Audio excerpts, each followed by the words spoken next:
Once again, hey, it's Dan here in Virginia. Thought I'd give you a little update on my Sport Cub S2 depot level repair. I think in my last video I talked about some crazy mistakes, and you can see this fuselage here been pretty beat up, so I decided to get a new one. Get a new one of these. They're 43 bucks, and with that you get everything. You get the little latch for the door here. You do not get the battery door. That's a separate item, but all this other plastic parts are included. You do have to buy the decals sheet. That's an extra $10, and that includes the windows. So out with the old, in with the new. Here's what she looks like now.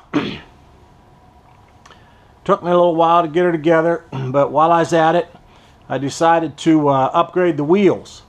I didn't like those stock wheels. They're sort of hard. They worked okay, but they're sort of hard foam. So I've been looking at a new plane called a Timber, E-Flite Timber. But I saw that plane at the hobby shop the other day, and it's much larger than this plane. It's probably too large for me. I don't think I like a plane. It's probably another 15% larger than this plane. But what I did like about the Timber, I like those Timber wheels. So I bought a set of Timber wheels. You get two of them for 20 bucks.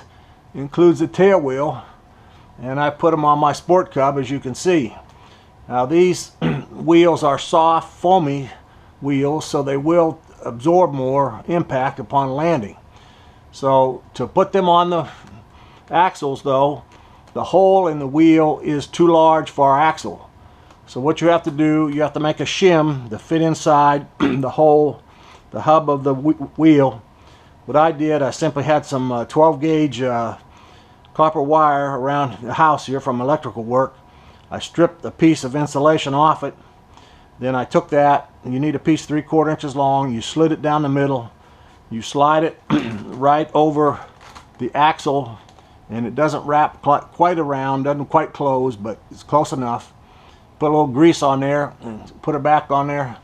Put your axle keepers back on there, and you're good to go. You also note my my landing gear brace mod. That's subject of a different video. I have two videos on that.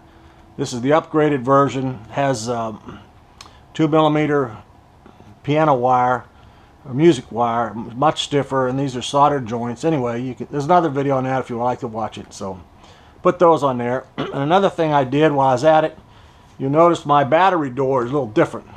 I decided to try to do a little mod to that. You can look on the front. You can see right here, you'll see an air scoop that scoops the air in. It goes over the battery, cools the battery down, and then comes out these diffuser holes that I've drilled in the back. So I'm going to give that a try. This may look a little rough because it's one that was cracked, and I epoxied it up. I found some good Krylon plastic paint. This is paint that is made for painting your plastic lawn furniture. It's really good stuff. Once you get it on there, let it dry. It's really tough. So anyway, I'm going to give that a try. Nothing else. I think it looks cool, so give that a shot.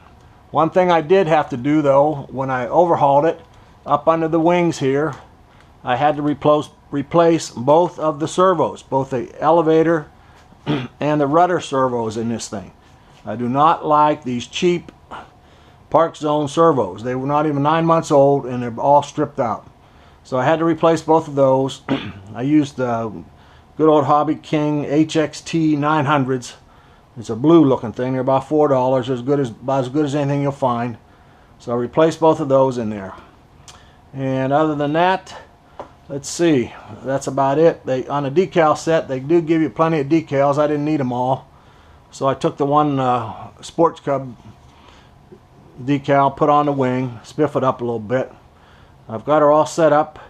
I'm going to give her a flight in the morning. It's so hot here in Virginia, I can't stand it. I'm going to have to get up about old dark 30, hit the road, get to the flying field.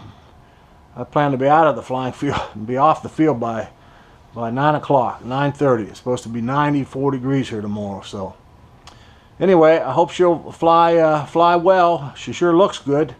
And until next time, safe flying, and take care out here.